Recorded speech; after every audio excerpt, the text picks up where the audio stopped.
നമസ്കാരം. 2 വർഷത്തോളം നീണ്ട പ്രണയത്തിനു ശേഷം ഇക്കഴിഞ്ഞ സെപ്റ്റംബർ 5 തിരുവനന്തപുരത്ത് വെച്ചാണ് ദിയ കൃഷ്ണയും അശ്വിൻ ഗണേശും വിവാഹിതരായത്. കൃഷ്ണകുമാറിന്റെ 4 മക്കളിൽ സിനിമയിൽ അരങ്ങേറാത്തത് ദിയ കൃഷ്ണ മാത്രമാണ്. അതേസമയം സോഷ്യൽ മീഡിയ ഇൻഫ്ലുവൻസറും യൂട്യൂബറും മാത്രമല്ല, ദിയ ഒരു സംരംഭകയുമാണ്. ഓബയോസി എന്ന പേരിൽ ദിയ ആരംഭിച്ച ഫാൻസി ജ്വല്ലറികളുടെ സംരംഭം വിജയകരമായി മുന്നോട്ട് പോവുകയാണ്. വിവാഹശേഷം ഭർത്താവ് അശ്വിനൊപ്പം സ്വന്തം വീടിനോട് ചേർന്ന് വാങ്ങിയ ഫ്ളാറ്റിലാണ് ദിയയുടെ താമസം. അതേസമയം സോഷ്യൽ മീഡിയയിൽ ഏറ്റവും ചർച്ചയാകുന്ന ഇൻഫ്ലുവൻസേഴ്സ് കുടുംബം കൃഷ്ണകുമാറിന്റേതാണ്. 4 മക്കളും സോഷ്യൽ മീഡിയയിൽ സജീവമാണ്. ഭാര്യ സിന്ധു കൃഷ്ണയ്ക്കും യൂട്യൂബ് ചാനലുണ്ട്. വീട്ടിലെ വിശേഷങ്ങളും യാത്രാ വീഡിയോകളും സിന്ധു കൃഷ്ണയും ചാനലിലൂടെ പങ്കുവെക്കാറുണ്ട്. ലക്ഷക്കണക്കിന് പേരാണ് സിന്ധുവിന്റെ വീഡിയോകൾക്ക് കാഴ്ചക്കാർ. മക്കൾ 4 പേരിൽ മിക്കപ്പോഴും ചർച്ചയാകാറ് ദിയ കൃഷ്ണ തന്നെയാണ്. നിലവിൽ ഗർഭിണിയാണ് ദിയ. വിവാഹം കഴിഞ്ഞ് വൈകാതെ അമ്മയാകാൻ ദിയ തീരുമാനിക്കുകയായിരുന്നു. ആദ്യത്തെ കുഞ്ഞിനെ കാണാനുള്ള കാത്തിരിപ്പിലാണ് ദിയയും ഭർത്താവ് അശ്വിൻ ഗണേശും. കുടുംബജീവിതമാണ് താനെന്നും ആഗ്രഹിച്ചതെന്ന് നേരത്തെ ദിയ പറഞ്ഞിട്ടുണ്ട്. ദിയയും കുടുംബവും തമ്മിലുള്ള അടുപ്പം പലപ്പോഴും സോഷ്യൽ മീഡിയയിൽ ചർച്ചയാകാറുണ്ട്. മറ്റു 3 സഹോദരിമാരും കുടുംബവുമായി വളരെ അടുത്ത് കഴിയുന്നവരാണെങ്കിലും ദിയ മിക്കപ്പോഴും സുഹൃത്തുക്കൾക്കൊപ്പമാണ് കാണാറുള്ളത്. ഒരു ഘട്ടത്തിൽ ദിയയും മഹാനയും അകൽച്ചയിലാണ്. ദിയ വീട്ടുകാരിൽ നിന്നും അകൽച്ച കാണിക്കുന്നു, ഭർത്താവിനോടല്ലാതെ മാതാപിതാക്കളോട് സ്നേഹം കാണിക്കുന്നില്ല എന്നിങ്ങനെ പല വ്യാഖ്യാനങ്ങളോടെ അവരുടെ യൂട്യൂബ് വീഡിയോകളുടെ കമന്റ് ബോക്സിൽ വന്നിരുന്നു.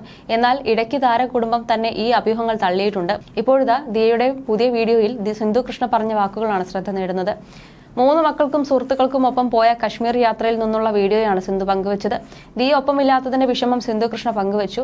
ഓസിയെ ശരിക്കും മിസ് ചെയ്യുന്നുണ്ട്. ഇവിടെ നല്ലപോലെ ആസ്വദിക്കുമ്പോഴും ഇവരൊക്കെ ഇവിടെയുണ്ടെങ്കിലും ഓസിയെ മിസ് ചെയ്യുന്നു. ഓസി ഞാൻ പറയുന്നത് പലതും കേൾക്കാത്ത ആളാണ്. ഇവരൊക്കെ ഉള്ളപ്പോൾ ഓസി ഭയങ്കര ഫണ്ണി ആയിരിക്കും. ശരിക്കും മിസ് ചെയ്യുന്നു. ഓസിക്കും അങ്ങനെയായിരിക്കും എന്ന് എനിക്കറിയാം. പക്ഷേ ഓസി ഗർഭിണിയായതുകൊണ്ട് അത് പ്രാക്ടിക്കൽ അല്ല. അടുത്ത വർഷം ഈ സീസണിൽ കുഞ്ഞിനെയും കൊണ്ട് അവളും വരുമെന്നാണ് പറയുന്നതെന്നും സിന്ധു കൃഷ്ണ വ്യക്തമാക്കി. സിന്ധുവിന്റെ വാക്കുകൾ പ്രശംസിച്ച് കമന്റുകളും വന്നു. ഒരു അമ്മയ്ക്ക് മാത്രമേ അങ്ങനെ പറയാൻ പറ്റൂ. നേരത്തെ ദിയ ഗർഭിണിയായപ്പോഴുള്ള പ്രതികരണം സിന്ധു കൃഷ്ണ പങ്കുവച്ചിരുന്നു. ഗർഭിണിയാണോ എന്ന് സംശയമുണ്ടെന്ന് ആദ്യം എന്നോടാണ് പറഞ്ഞത്. കൺഫേം ചെയ്യാമെന്ന ചിന്തയായിരുന്നു ആദ്യം, അല്ലാതെ കൺഗ്രാറ്റ്സ് പറഞ്ഞുള്ള പ്രകടനമൊന്നും ഉണ്ടായിരുന്നില്ല. ആശുപത്രിയിൽ പോയി ടെസ്റ്റ് ചെയ്തു. എല്ലാവരോടും ചാടിക്കേറി പറയരുതെന്നുണ്ടായിരുന്നു. കിച്ചുവിനോട് പറഞ്ഞപ്പോഴും കാഷ്വലായാണ് എടുത്തത്. ടെസ്റ്റ് പോസിറ്റീവ് ആയപ്പോൾ സന്തോഷം തോന്നിയെന്നും സിന്ധു കൃഷ്ണ അന്ന് പറഞ്ഞു. ഗർഭിണിയായ ശേഷം സോഷ്യൽ മീഡിയ ദിയ കൃഷ്ണ സജീവമല്ല. ദിയയുടെ പുതിയ വിശേഷങ്ങൾ അറിയാൻ കാത്തിരിക്കുകയാണ് ആരാധകർ. You're watching me on metromatney.com. metromatney.com. Subscribe for more videos. Subscribe for more videos. Subscribe here for more videos. Subscribe now. Thank you.